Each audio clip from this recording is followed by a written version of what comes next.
एक बार महात्मा बुद्ध किसी गांव में प्रवचन दे रहे थे। वे अपनी बात को समाप्त करते हुए बोले, मानव के दुख का कारण है स्वयं को किसी से बांधना। जहाँ भी मोह होता है, बंधन होता है, वह दुख स्वयं ही उत्पन्न हो जाता है। अतः अपने बंधनों को जाने और उनसे बाहर निकलने का प्रयास करें। इसके बाद उन्होंने सभी लोगों को आशीर्वाद दिया और फिर अपने आश्रम को लौट गए।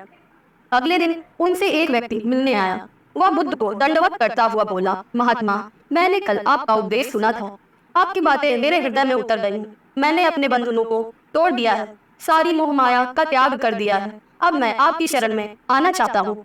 उस व्यक्ति की बातें सुनकर बुद्ध मुस्कुराए और धीरे से बोले, मुझे विस्तार से बताओ बस, तुमने कौन कौन से बंधन तोड़े और किसका मोह त्याग दिया? वह व्यक्ति बोला, मेरे घर पर मेरे बूढ़े माँ बाप और मेरी पत्नी है। मेरा एक छोटा बच्चा भी है।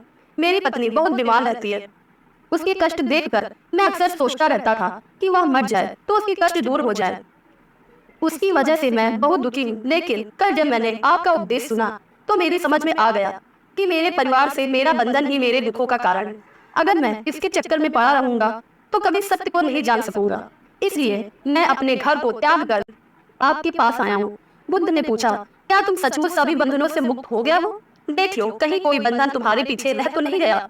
वह व्यक्ति बोला, नहीं प्रभु, मैं अपने जीवन की सारी चीजों को पीछे छोड़ आया हूँ और अब आगे बढ़ना चाहता हूँ।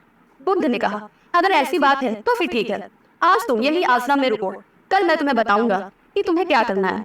बुद्ध ने अपने शिष्य की ओर इशारा किया। शिष्य ने उसे आश्रम के अतिथि कक्ष में पहुंचा दिया। वह व्यक्ति उत्सुकता पूर्वक आश्रम की गतिविधियां देखता रहा। उन्हें देखकर वह बहुत प्रसन्न हुआ और अपने सौभाग्य पर इतराता रहा। अगले दिन बुद्ध ने उस व्यक्ति को एक कार्य सौंपते हुए कहा, तुम्हें पूर्व की दिशा में जाना है। वहाँ पर तुम्हें एक गांव मिलेगा। गांव के बाहर एक साधिका का घर है। वह तुम्हें कोई वस्तु देगी, उसे लेकर तुम्हें वापस मेरे पास आना है।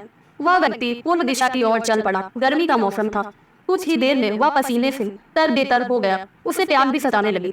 वह सोचने लगा कि अगर इस समय मैं अपने घर पर होता तो इस तरह गर्मी में पसीना नहीं बहाना पड़ता। कुछ दूर और चलने पर उसे भूख भी सताने लगी।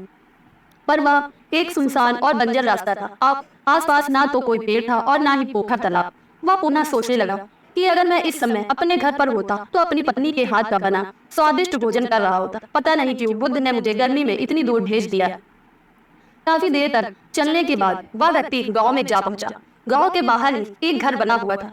उसने दरवाजे के पास पहुंचकर उसे धीरे से खटखटाया। दरवाजा को एक साधिका ने खोला। उसके चेहरे पर एक अद्भुत तेज था। वह व्यक्ति उसे देखकर मंत्रमुग्ध हो गया। साधिका ने उसे अभिवादन करते हुए कहा, मैं जानती हूँ कि आपको बुद्ध ने भेजा है, आप अंदर आ जाएं। वह व्यक्ति घर के अंदर चला गया। साधिका के कहने पर उसने पानी से हाथ मुंह धोया और एक चटाई पर बैठ गया। साधिका ने उसके सामने भोजन की थाली रख दी। वह जल्दी जल्दी भोजन करने लगा। अचानक उस व्यक्ति की नजर साधिका के पैरों पर पड़ी। उसके पैर बहुत सुंदर थे। वह उन्हें देखता ही रह गया। तभी साधिका ने उसका ध्यान भंग किया। वह बोली, जिस व्यक्ति को बुद्ध के चरणों में स्थान मिल जाता है फिर उसे किसी अन्य के चरणों की आवश्यकता नहीं पड़ती। साधिका की बात सुनकर वह व्यक्ति लज्जित हो गया और नजरें नीचे कर चुपचाप भोजन करने लगा। भोजन करने के बाद साधिका ने कहा, आप बहुत दूर से आए हैं, थक गए हुए, यहीं चटाई पर लेट जाएं, मैं आपको पंखा कर दूंगी। वह व्यक्ति बहुत थका हुआ था। वह चटाई पर लेट गया और अपनी आंखें बंद कर ली। साधिका उसे पंखा करने लगी, पर लेटने के बाद भी वह व्यक्ति कुछ चैन नहीं आया। उसने धीरे से अपनी पलकों को खोला और चोर नजर से साधिका को देखने लगा। वह सोचने लगा कि वह स्त्री कितनी सुंदर है, इसकी वाणी कितनी मोहक है। अगर यह मेरी पत्नी होती तो मेरा जीवन स्वर्ग बन जाता। साधिका इसके मन की बात समझ गई। वह बोली, शरीर में कुछ नहीं रखा है, यह केवल मांस मज्जा और अस्थियों का जोड़ है। जो व्यक्ति इसके आकर्षण से मुक्त हो जाता है वही सत्य को प्राप्त कर पाता है। यह सुनकर वह व्यक्ति घबरा गया। वह चटाई से उठ बैठा और बोला, अब मुझे बुद्ध के पास जाना चाहिए। कृपया आप मुझे वह सामान दे दें जिसके लिए बुद्ध ने कहा था।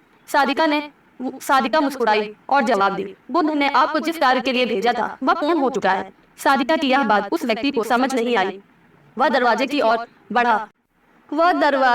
ओर बढ़ चला। दरवाजे के पास पहुंचकर वह एक क्षण के लिए रुका और पलटकर बोला, क्या आप अंतर्यामी हैं? आपने मेरे मन की बात कैसे समझ ली? वह स्त्री मुस्कुराती हुई बोली, बुद्ध की कृपा से मैं मोह माया से ऊपर उठ चुकी हूँ, इसलिए भावनाओं से निर्लेप हूँ और किसी के चेहरे को देखकर उसके मन में उठने वाले विचारों को समझ लेती हूँ। उसकी बातें सुनकर वह व्यक्ति एक बार पुनः लज्जित हो गया और सोचने लगा कि जिस स्त्री ने सच्चे मन से मेरा सत्कार किया, मैंने उसके बारे में क्या सोचा। उसके बाद वह बुद्ध के आश्रम की ओर लौट पड़ा। आश्रम में पहुंचकर वह व्यक्ति बुद्ध के चरणों पर गिर पड़ा और बोला, महात्मा, मुझे क्षमा कर दीजिए, मैं बड़ा पापी हूँ। उसकी बातें सुनकर बुद्ध मुस्कुराए और बोले, मैंने तुम्हें साधिका के पास इसलिए भेजा था ताकि तुम अपने आप को देख सको। अब मुझे बताओ कि क्या तुम सचमुच मोह और बंधन को त्याग चुके हो। वह व्यक्ति कुछ नहीं बोला, वह नजरें नीचे किए चुपचाप खड़ा रहा। बुद्ध ने कहा, बाहरी बंधन और मोह को त्यागने से हम बंधन मुक्त नहीं होते। दरअसल बंधन और मोह हमारे भीतर होता है।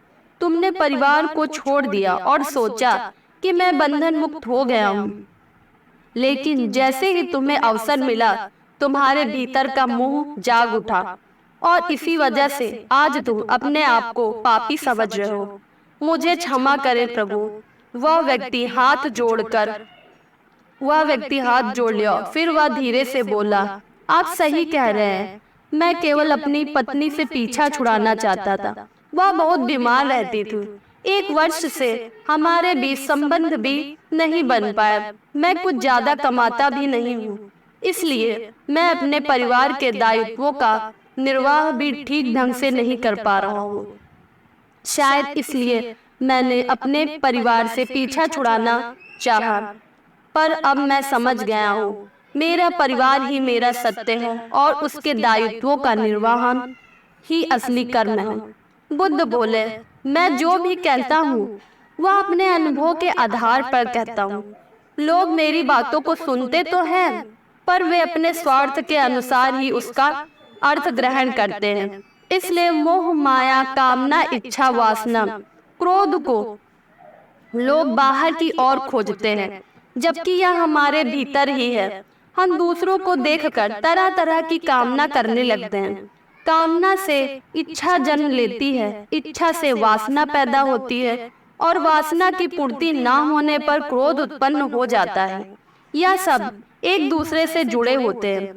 क्रोध के लिए हमें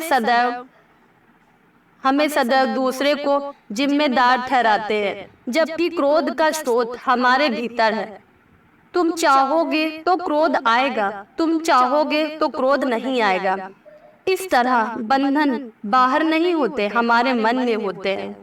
हम मन से ही किसी से बंध जाते हैं और मन के कारण ही हम दुख पाते हैं। लेकिन जो व्यक्ति इन बातों की गहराइयों तक पहुंच जाता है, वह दुखों से हमेशा हमेशा के लिए मुक्त हो जाता है।